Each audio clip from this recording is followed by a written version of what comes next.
Black Beauty by Anna Sewell. Part 3. Chapter 39. Seedy Sam. I should say that for a cab horse I was very well off indeed.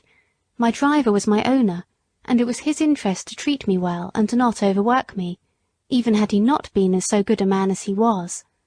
But there were a great many horses which belonged to the large cab owners, who let them out to their drivers for so much money a day. As the horses did not belong to these men, the only thing they thought of was how to get their money out of them, first to pay the master, and then to provide for their own living, and a dreadful time some of these horses had of it. Of course I understood but little, but it was often talked over on the stand, and the governor, who was a kind-hearted man and fond of horses, would sometimes speak up if one came in very much jaded or ill-used. One day, a shabby, miserable-looking driver, who went by the name of Seedy Sam, brought in his horse looking dreadfully beat, and the governor said, "You and your horse look more fit for the police station than for this rank." The man flung his tattered rug over the horse, turned full round upon the governor, and said in a voice that sounded almost desperate, "If the police have any business with the matter, it ought to be with the masters who charge us so much, or with the fares that are fixed so low.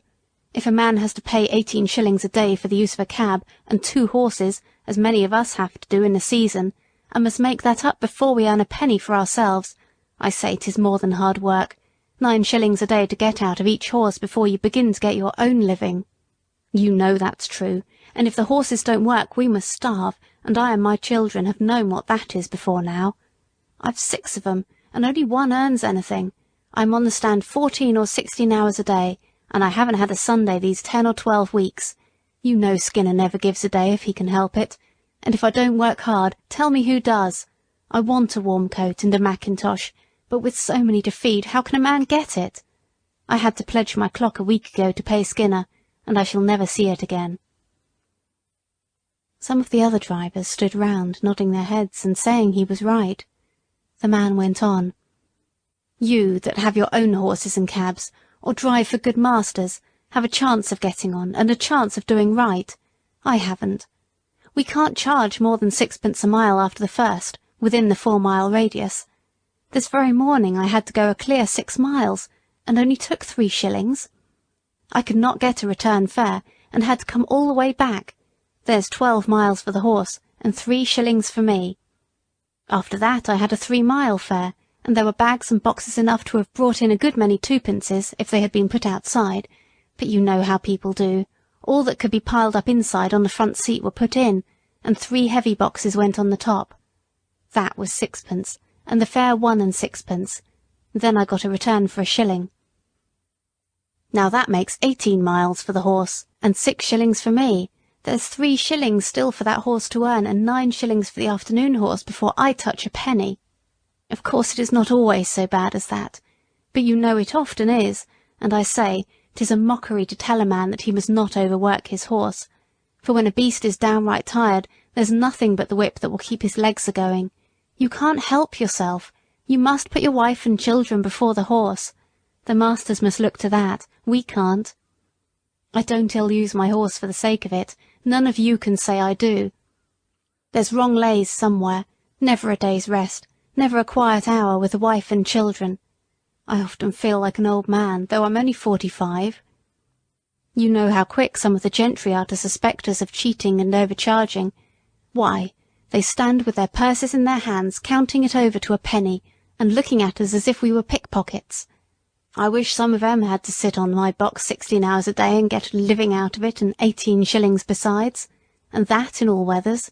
They would not be so uncommon particular never to give us a 6pence over, or to cram all the luggage inside.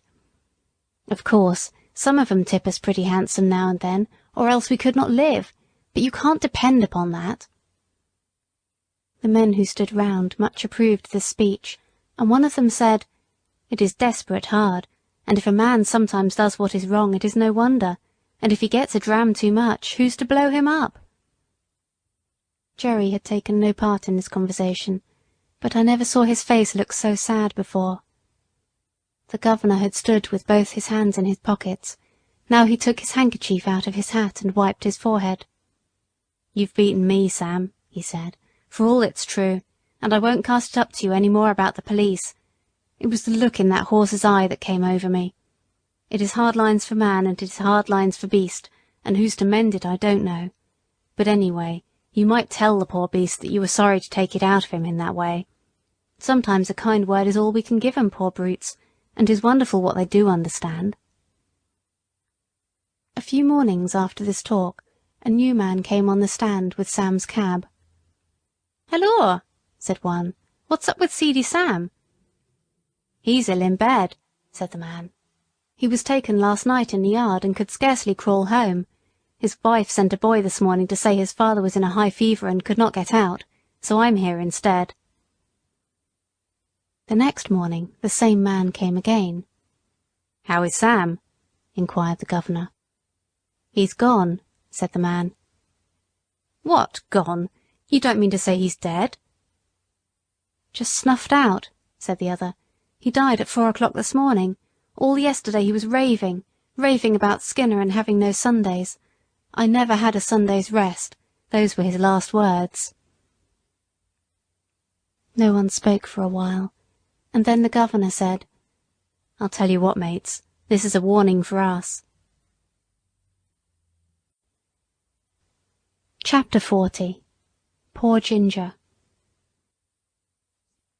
One day, while our cab and many others were waiting outside one of the parks where music was playing, a shabby old cab drove up beside ours.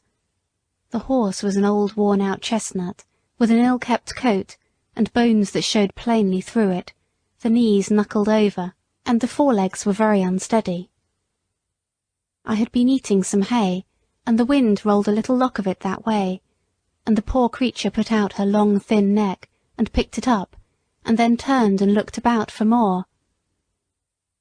There was a hopeless look in the dull eye that I could not help noticing, and then, as I was thinking where I had seen that horse before, she looked full at me and said, "Black Beauty, is that you?" It was Ginger, but how changed! The beautifully arched and glossy neck was now straight and lank and fallen in. The clean, straight legs and delicate fetlocks were swelled. The joints were grown out of shape with hard work.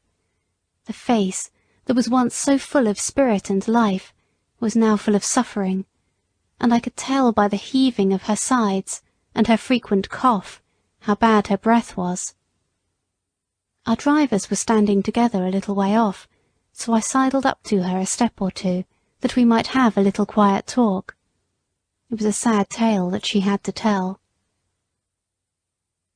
After a 12-months run-off at Earl's Hall, she was considered to be fit for work again, and was sold to a gentleman. For a little while she got on very well, but after a longer gallop than usual, the old strain returned, and after being rested and doctored, she was again sold. In this way she changed hands several times, but always getting lower down. "And so at last," said she, "I was bought by a man who keeps a number of cabs and horses, and lets them out. You look well off, and I am glad of it, but I could not tell you what my life has been. When they found out my weakness, they said I was not worth what they gave for me, and that I must go into one of the low cabs and just be used up. That is what they are doing, whipping and working with never one thought of what I suffer. They paid for me, and must get it out of me, they say. The man who hires me now pays a deal of money to the owner every day, and so he has to get it out of me too. And so it's all the week round and round, with never a Sunday rest." I said, "You used to stand up for yourself if you were ill-used." "Ah," she said, "I did once, but it's no use. Men are strongest, and if they are cruel and have no feeling, there is nothing that we can do, but just bear it on and on, to the end. I wish the end was come. I wish I was dead. I have seen dead horses, and I am sure they do not suffer pain. I wish I may drop down dead at my work, and not be sent off to the knackers." I was very much troubled, and I put my nose up to hers, but I could say nothing to comfort her. I think she was pleased to see me, for she said, "You are the only friend I ever had." Just then her driver came up, and with a tug at her mouth backed her out of the line and drove off, leaving me very sad indeed. A short time after this, a cart with a dead horse in it passed our cab stand. The head hung out of the cart tail, the lifeless tongue was slowly dropping with blood, and the sunken eyes, but I can't speak of them, the sight was too dreadful. It was a chestnut horse, with a long thin neck. I saw a white streak down the forehead. I believe it was Ginger. I hoped it was, for then her troubles would be over.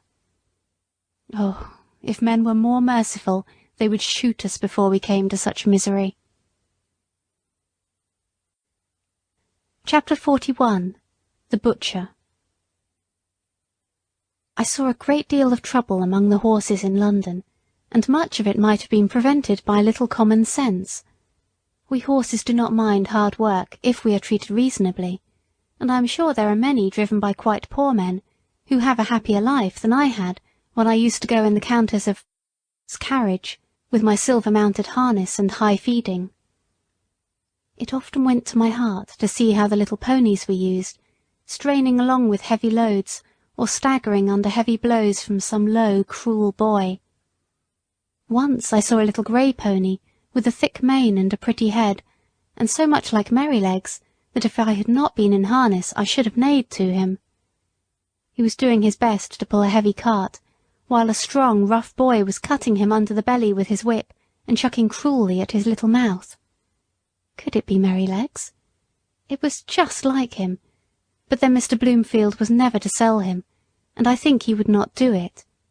But this might have been quite as good a little fellow, and had as happy a place when he was young. I often noticed the great speed at which butchers' horses were made to go, though I did not know why it was so, till one day when we had to wait some time in St. John's Wood. There was a butcher's shop next door, and as we were standing, a butcher's cart came dashing up at a great pace. The horse was hot and much exhausted. He hung his head down, while his heaving sides and trembling legs showed how hard he had been driven. The lad jumped out of the cart and was getting the basket, when the master came out of the shop much displeased. After looking at the horse, he turned angrily to the lad. "How many times shall I tell you not to drive in this way? You ruined the last horse and broke his wind, and you are going to ruin this in the same way. If you were not my own son, I would dismiss you on the spot. It is a disgrace to have a horse brought to the shop in a condition like that. You are liable to be taken up by the police for such driving. And if you are, you need not look to me for bail, for I have spoken to you till I'm tired. You must look out for yourself." During this speech the boy had stood by, sullen and dogged. But when his father ceased, he broke out angrily. It wasn't his fault, and he wouldn't take the blame. He was only going by orders all the time.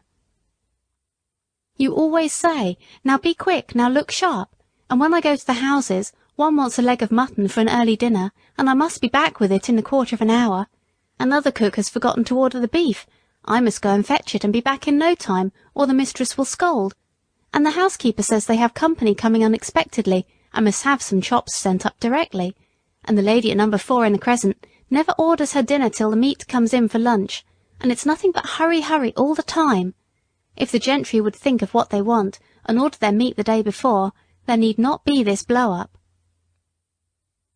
"I wish to goodness they would," said the butcher. "'Twould save me a wonderful deal of harass, and I could suit my customers much better if I knew beforehand. But there, what's the use of talking? Whoever thinks of a butcher's convenience or a butcher's horse? Now then, take him in and look to him well. Mind he does not go out again today, and if anything else is wanted you must carry it yourself in the basket." With that he went in, and the horse was led away. But all boys are not cruel.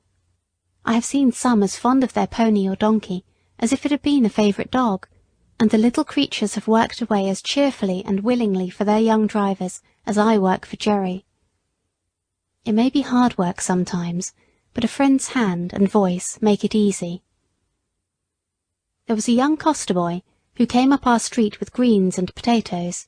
He had an old pony, not very handsome, but the cheerfullest and pluckiest little thing I ever saw, and to see how fond those two were of each other was a treat. The pony followed his master like a dog, and when he got into his cart would trot off without a whip or a word, and rattle down the street as merrily as if he had come out of the Queen's stables. Jerry liked the boy, and called him Prince Charlie, for he said he would make a king of drivers some day. There was an old man, too, who used to come up our street with a little coal cart. He wore a coal heaver's hat, and looked rough and black. He and his old horse used to plod together along the street, like two good partners who understood each other. The horse would stop of his own accord at the doors where they took coal of him. He used to keep one ear bent towards his master. The old man's cry could be heard up the street long before he came near. I never knew what he said, but the children called him Old Ba-ah-ah-hoo, for it sounded like that. Polly took her coal of him, and was very friendly, and Jerry said it was a comfort to think how happy an old horse might be in a poor place. Chapter 42. The Election. As we came into the yard one afternoon, Polly came out. "Jerry, I've had Mr. B here asking about your vote, and he wants to hire your cab for the election. He will call for an answer." "Well, Polly, you may say that my cab will be otherwise engaged. I should not like to have it pasted over with their great bills, and as to making Jack and Captain race about to the public houses to bring up half-drunken voters, why, I think 'twould be an insult to the horses. No, I shan't do it."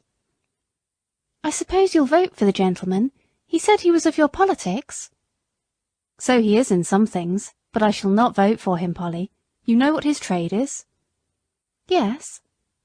"Well, a man who gets rich by that trade may be all very well in some ways, but he is blind as to what working men want. I could not in my conscience send him up to make the laws. I dare say they'll be angry, but every man must do what he thinks to be the best for his country." On the morning before the election, Jerry was putting me into the shafts, when Dolly came into the yard sobbing and crying, with her little blue frock and white pinafore spattered all over with mud. "Why, Dolly, what is the matter?" "Those naughty boys," she sobbed, "have thrown the dirt all over me, and called me a little ragga. "They called her a little blue ragamuffin, father," said Harry, who ran in looking very angry. "But I have given it to them. They won't insult my sister again. I have given them a thrashing they will remember, a set of cowardly, rascally, orange blackguards." Jerry kissed the child and said, "Run in to mother, my pet, and tell her I think you had better stay at home today and help her."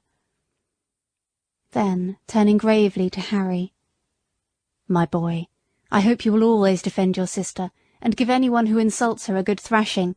That is as it should be. But mind, I won't have any election blackguarding on my premises. There are as many blue blackguards as there are orange, and as many white as there are purple or any other colour, and I won't have any of my family mixed up with it. Even women and children are ready to quarrel for the sake of a colour, and not 1 in 10 of them knows what it is about." "Why, father, I thought blue was for liberty." "My boy, liberty does not come from colours. They only show party, and all the liberty you can get out of them is liberty to get drunk at other people's expense, liberty to ride to the poll in a dirty old cab, liberty to abuse anyone that does not wear your colour, and to shout yourself hoarse at what you only half understand. That's your liberty."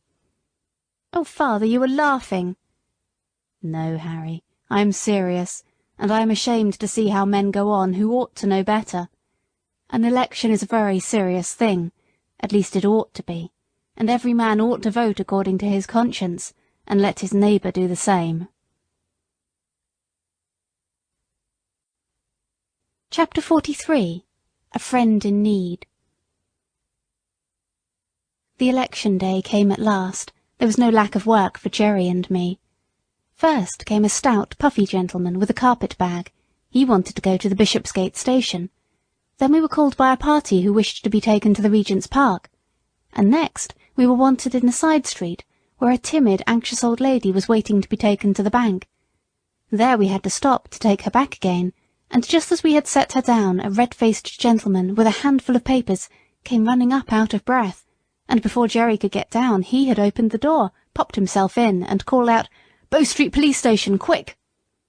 So off we went with him, and when, after another turn or two, we came back, there was no other cab on the stand. Jerry put on my nose-bag, for, as he said, "We must eat when we can on such days as these, so munch away, Jack, and make the best of your time, old boy." I found I had a good feed of crushed oats, wetted up with a little bran. This would be a treat any day, but very refreshing then. Jerry was so thoughtful and kind. What horse would not do his best for such a master? Then he took out one of Polly's meat pies, and standing near me, he began to eat it. The streets were very full, and the cabs, with the candidates' colours on them, were dashing about through the crowd as if life and limb were of no consequence. We saw 2 people knocked down that day, and one was a woman. The horses were having a bad time of it, poor things, but the voters inside thought nothing of that. Many of them were half drunk, hurrahing out of the cab windows if their own party came by. It was the first election I had seen, and I don't want to be in another, though I have heard things are better now. Jerry and I had not eaten many mouthfuls before a poor young woman, carrying a heavy child, came along the street. She was looking this way and that way, and seemed quite bewildered. Presently she made her way up to Jerry, and asked if he could tell her the way to St. Thomas's Hospital, and how far it was to get there. She had come from the country that morning, she said, in a market cart. She did not know about the election, and was quite a stranger in London. She had got an order for the hospital for her little boy. The child was crying, with a feeble, pining cry. "Poor little fellow," she said, "he suffers a great deal of pain. He is 4 years old, and can't walk any more than a baby. But the doctor said if I could get him into the hospital he might get well. Pray, sir, how far is it, and which way is it?" "Why, missus," said Jerry, "you can't get there walking through crowds like this. Why, it is 3 miles away, and that child is heavy." "Yes, bless him, he is, but I am strong, thank God, and if I knew the way I think I should get on somehow. Please tell me the way." "You can't do it," said Jerry. "You might be knocked down and the child be run over. Now look here, just get into this cab and I'll drive you safe to the hospital. Don't you see the rain is coming on?" "No, sir, no, I can't do that, thank you. I have only just enough money to get back with. Please tell me the way." "Look you here, missus," said Jerry. "I've got a wife and dear children at home, and I know a father's feelings. Now get you into that cab and I'll take you there for nothing. I'd be ashamed of myself to let a woman and a sick child run a risk like that." "Heaven bless you," said the woman, and burst into tears. "There, there, cheer up, my dear. I'll soon take you there. Come, let me put you inside." As Jerry went to open the door, 2 men, with colours in their hats and buttonholes, ran up, calling out, "Cab!" "Engaged," cried Jerry, but one of the men, pushing past the woman, sprang into the cab, followed by the other. Jerry looked as stern as a policeman. "This cab is already engaged, gentlemen, by that lady." "Lady," said one of them. "Oh, she can wait. Our business is very important. Besides, we were in first. It is our right, and we shall stay in." A droll smile came over Jerry's face as he shut the door upon them. "All right, gentlemen, pray stay in as long as it suits you. I can wait while you rest yourselves." And turning his back upon them, he walked up to the young woman who was standing near me. "They'll soon be gone," he said, laughing. "Don't trouble yourself, my dear." And they soon were gone, for when they understood Jerry's dodge they got out, calling him all sorts of bad names, and blustering about his number, and getting a summons. After this little stoppage, we were soon on our way to the hospital, going as much as possible through by-streets. Jerry rung the great bell, and helped the young woman out. "Thank you 1,000 times," she said. "I could never have got here alone." "You're kindly welcome, and I hope the dear child will soon be better." He watched her go in at the door, and gently he said to himself, "Inasmuch as ye have done it to one of the least of these." Then he patted my neck, which was always his way when anything pleased him. The rain was now coming down fast, and just as we were leaving the hospital the door opened again, and the porter called out, "Cab!" We stopped, and a lady came down the steps. Jerry seemed to know her at once. She put back her veil and said, "Barker? Jeremiah Barker? Is it you? I am very glad to find you here. You are just the friend I want, for it is very difficult to get a cab in this part of London today." "I shall be proud to serve you, ma'am. I am right glad I happened to be here. Where may I take you to, ma'am?" "To the Paddington Station, and then, if we are in good time, as I think we shall be, you shall tell me all about Mary and the children." We got to the station in good time, and being under shelter the lady stood a good while talking to Jerry. I found she had been Polly's mistress, and after many inquiries about her, she said, "How do you find the cab work suit you in winter? I know Mary was rather anxious about you last year." "Yes, ma'am, she was. I had a bad cough that followed me quite up into the warm weather, and when I am kept out late she does worry herself a good deal. You see, ma'am, it is all hours and all weathers, and that does try a man's constitution, but I am getting on pretty well, and I should feel quite lost if I had not horses to look after. I was brought up to it, and I am afraid I should not do so well at anything else." "Well, Barker," she said, "it would be a great pity that you should seriously risk your health in this work, not only for your own, but for Mary's and the children's sake. There are many places where good drivers or good grooms are wanted, and if ever you think you ought to give up this cab work, let me know." Then, sending some kind messages to Mary, she put something into his hand, saying, "There is 5 shillings each for the 2 children. Mary will know how to spend it." Jerry thanked her, and seemed much pleased, and turning out of the station we at last reached home, and I, at least, was tired. Chapter 44. Old Captain and his Successor. Captain and I were great friends. He was a noble old fellow, and he was very good company. I never thought that he would have to leave his home and go down the hill, but his turn came, and this was how it happened. I was not there, but I heard all about it. He and Jerry had taken a party to the great railway station over London Bridge, and were coming back, somewhere between the bridge and the monument, when Jerry saw a brewer's empty dray coming along drawn by 2 powerful horses. The drayman was lashing his horses with his heavy whip, the dray was light, and they started off at a furious rate. The man had no control over them, and the street was full of traffic. One young girl was knocked down and run over, and the next moment they dashed up against our cab. Both the wheels were torn off, and the cab was thrown over. Captain was dragged down, the shafts splintered, and one of them ran into his side.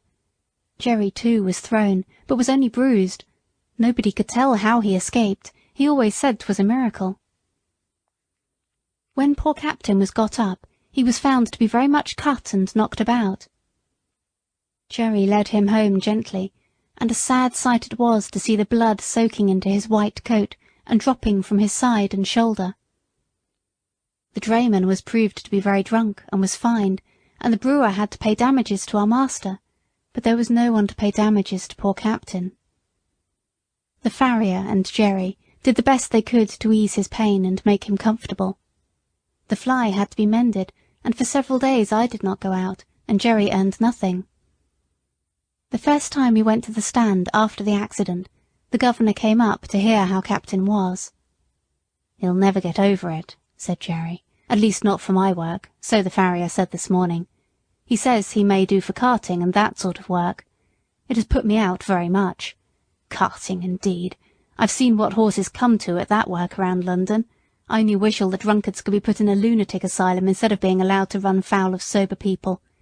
If they would break their own bones, and smash their own carts, and lame their own horses, that would be their own affair, and we might let them alone. But it seems to me that the innocent always suffer, and then they talk about compensation. You can't make compensation. There's all the trouble, and vexation, and loss of time, besides losing a good horse that's like an old friend. It's nonsense talking of compensation. If there's one devil that I should like to see in the bottomless pit more than another, it's the drink devil." "I say, Jerry," said the governor, "you are treading pretty hard on my toes, you know. I'm not so good as you are, more shame to me. I wish I was." "Well," said Jerry, "why don't you cut with it, governor? You are too good a man to be the slave of such a thing." "I'm a great fool, Jerry, but I tried once for 2 days, and I thought I should have died. How did you do?" "I had hard work at it for several weeks. You see, I never did get drunk, but I found that I was not my own master, and that when the craving came on it was hard work to say no. I saw that one of us must knock under, the drink devil or Jerry Barker, and I said that it should not be Jerry Barker, God helping me. But it was a struggle, and I wanted all the help I could get, for till I tried to break the habit I did not know how strong it was.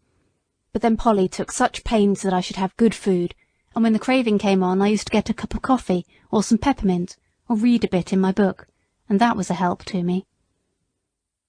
Sometimes I had to say over and over to myself, 'Give up the drink or lose your soul. Give up the drink or break Polly's heart.' But thanks be to God, and my dear wife, my chains were broken, and now for 10 years I have not tasted a drop, and never wish for it." "I've a great mind to try at it," said Grant, "for 'tis a poor thing not to be one's own master." "Do, governor, do. You'll never repent it. And what a help it would be to some of the poor fellows in our rank if they saw you do without it. I know there's 2 or 3 would like to keep out of that tavern if they could." At first Captain seemed to do well, but he was a very old horse, and it was only his wonderful constitution, and Jerry's care, that had kept him up at the cab work so long. Now he broke down very much. The farrier said he might mend up enough to sell for a few pounds, but Jerry said no, a few pounds got by selling a good old servant into hard work and misery would canker all the rest of his money, and he thought the kindest thing he could do for the fine old fellow would be to put a sure bullet through his head, and then he would never suffer more, for he did not know where to find a kind master for the rest of his days. The day after this was decided, Harry took me to the forge for some new shoes. When I returned, Captain was gone. I and the family all felt it very much. Jerry had now to look out for another horse, and he soon heard of one through an acquaintance who was undergroom in a nobleman's stables. He was a valuable young horse, but he had run away, smashed into another carriage, flung his lordship out, and so cut and blemished himself that he was no longer fit for a gentleman's stables, and the coachman had orders to look round and sell him as well as he could. "I can do with high spirits," said Jerry, "if a horse is not vicious or hard-mouthed." "There is not a bit of vice in him," said the man. "His mouth is very tender, and I think myself that was the cause of the accident. You see, he had just been clipped, and the weather was bad, and he had not had exercise enough, and when he did go out he was as full of spring as a balloon. Our governor, the coachman I mean, had him harnessed in as tight and strong as he could, with the martingale and the check-rein, a very sharp curb, and the reins put in at the bottom bar. It is my belief that it made the horse mad, being tender in the mouth and so full of spirit."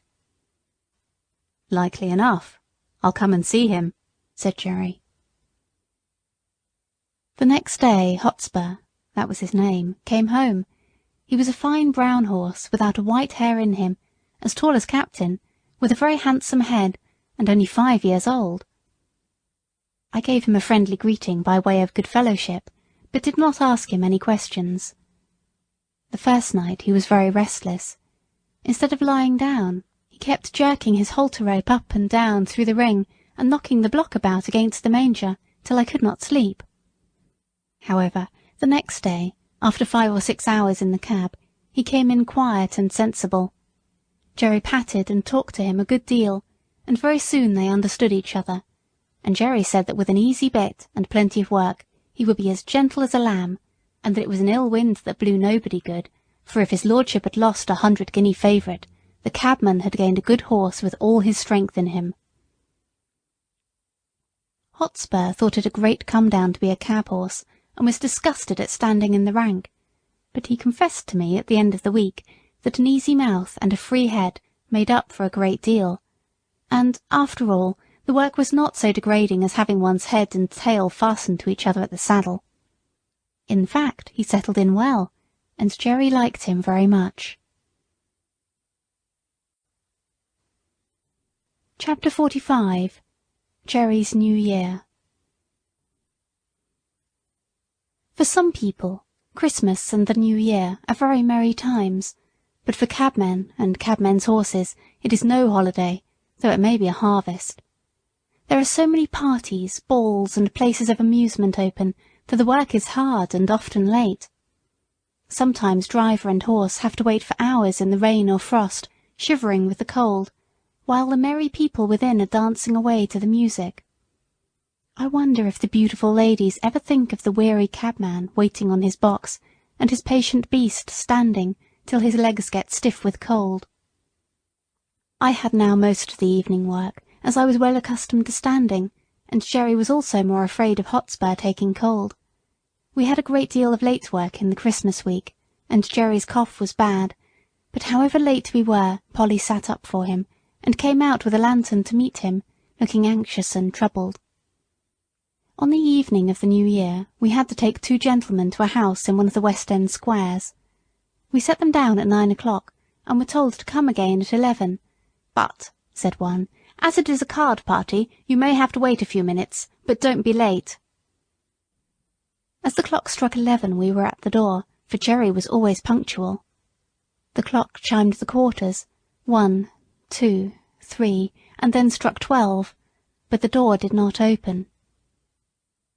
The wind had been very changeable, with squalls of wind during the day, but now it came on sharp, driving sleet, which seemed to come all the way round. It was very cold, and there was no shelter. Jerry got off his box and came and pulled one of my cloths a little more over my neck. Then he took a turn or two up and down, stamping his feet. Then he began to beat his arms, but that set him off coughing, so he opened the cab door, and sat at the bottom with his feet on the pavement, and was a little sheltered. Still the clock chimed the quarters, and no one came. At 12:30 he rang the bell, and asked the servant if he would be wanted that night. "Oh yes, you'll be wanted safe enough," said the man. "You must not go, it will soon be over." And again Jerry sat down, but his voice was so hoarse I could hardly hear him. At 1:15 the door opened, and the 2 gentlemen came out. They got into the cab without a word, and told Jerry where to drive, that was nearly 2 miles. My legs were numb with cold, and I thought I should have stumbled. When the men got out, they never said they were sorry to have kept us waiting so long, but were angry at the charge. However, as Jerry never charged more than was his due, so he never took less, and they had to pay for the 2 hours and a quarter waiting, but it was hard-earned money to Jerry. At last we got home. He could hardly speak, and his cough was dreadful. Polly asked no questions, but opened the door and held the lantern for him. "Can't I do something?" she said. "Yes, get Jack something warm, and then boil me some gruel." This was said in a hoarse whisper. He could hardly get his breath, but he gave me a rub-down as usual, and even went up into the hayloft for an extra bundle of straw for my bed. Polly brought me a warm mash that made me comfortable, and then they locked the door. It was late the next morning before anyone came, and then it was only Harry. He cleaned us and fed us and swept out the stalls, then he put the straw back again as if it was Sunday. He was very still, and neither whistled nor sang. At noon he came again and gave us our food and water. This time Dolly came with him. She was crying, and I could gather from what they said that Jerry was dangerously ill, and the doctor said it was a bad case. So 2 days passed, and there was great trouble indoors. We only saw Harry, and sometimes Dolly. I think she came for company, for Polly was always with Jerry, and he had to be kept very quiet. On the 3rd day, while Harry was in the stable, a tap came at the door, and Governor Grant came in. "I wouldn't go to the house, my boy," he said, "but I want to know how your father is." "He is very bad," said Harry. "He can't be much worse. They call it bronchitis. The doctor thinks it will turn one way or another tonight." "That's bad, very bad," said Grant, shaking his head. "I know 2 men who've died of that last week. It takes them off in no time. But while there's life there's hope, so you must keep up your spirits." "Yes," said Harry quickly, "and the doctor said that father had a better chance than most men because he didn't drink. He said yesterday the fever was so high that if father had been a drinking man it would have burned him up like a piece of paper. But I believe he thinks he will get over it. Don't you think he will, Mr. Grant?" The governor looked puzzled. If there's any rule that good men should get over these things, I'm sure he will, my boy. He's the best man I know. I'll look in early tomorrow." Early next morning he was there. "Well?" said he. "Father is better," said Harry. "Mother hopes he will get over it." "Thank God," said the governor. "And now you must keep him warm and keep his mind easy, and that brings me to the horses. You see, Jack will be all the better for the rest of a week or two in a warm stable, and you can easily take him a turn up and down the street to stretch his legs. But this young one, if he does not get work, he will soon be all up on end, as you may say, and will be rather too much for you, and when he does go out there'll be an accident." "It is like that now," said Harry. "I have kept him short of corn, but he's so full of spirit I don't know what to do with him." "Just so," said Grant.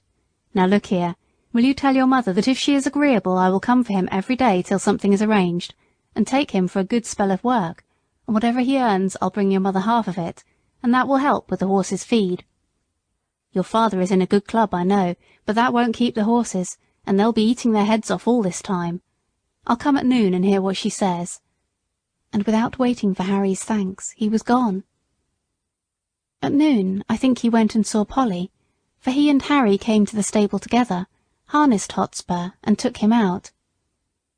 For a week or more he came for Hotspur, and when Harry thanked him or said anything about his kindness, he laughed it off, saying it was all good luck for him, for his horses were wanting a little rest which they would not have otherwise had.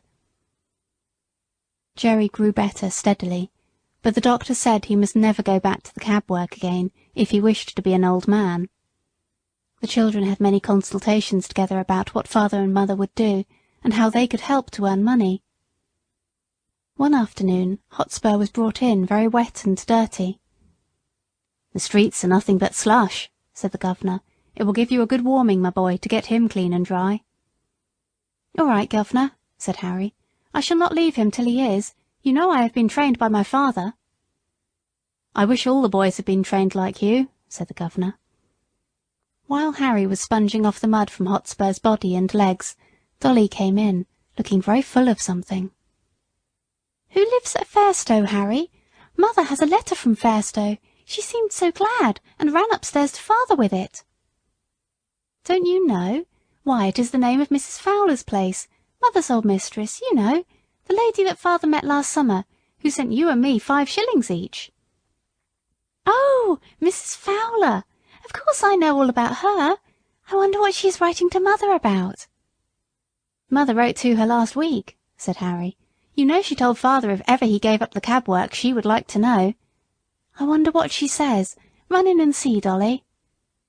Harry scrubbed away at Hotspur with a whoosh, whoosh, like any old hostler. In a few minutes Dolly came dancing into the stable. "Oh, Harry, there was never anything so beautiful. Mrs. Fowler says we are all to go and live near her. There is a cottage now empty that will just suit us, with a garden and a hen house and apple trees and everything, and her coachman is going away in the spring, and then she will want father in his place. And there are good families round, where you can get a place in the garden or the stable or as a page boy, and there's a good school for me, and mother is laughing and crying by turns, and father does look so happy." "That's uncommon jolly," said Harry, "and just the right thing, I should say. It will suit father and mother both. But I don't intend to be a page boy with tight clothes and rows of buttons. I'll be a groom or a gardener." It was quickly settled that as soon as Jerry was well enough, they should remove to the country, and that the cab and horses should be sold as soon as possible. This was heavy news for me, for I was not young now, and could not look for any improvement in my condition. Since I left Birtwick, I had never been so happy as with my dear Master Jerry, but 3 years of cab work, even under the best conditions, will tell on one's strength, and I felt that I was not the horse that I had once been. Grant said at once that he would take Hotspur, and there were men on the stand who would have bought me, but Jerry said I should not go to cab work again with just anybody, and the governor promised to find a place for me where I should be comfortable. The day came for going away. Jerry had not been allowed to go out yet, and I never saw him after that New Year's Eve. Polly and the children came to bid me good-bye. "Poor old Jack, dear old Jack, I wish we could take you with us," she said, and then laying her hand on my mane, she put her face close to my neck and kissed me. Dolly was crying and kissed me too. Harry stroked me a great deal, but said nothing, only he seemed very sad, and so I was led away to my new place. End of part 3.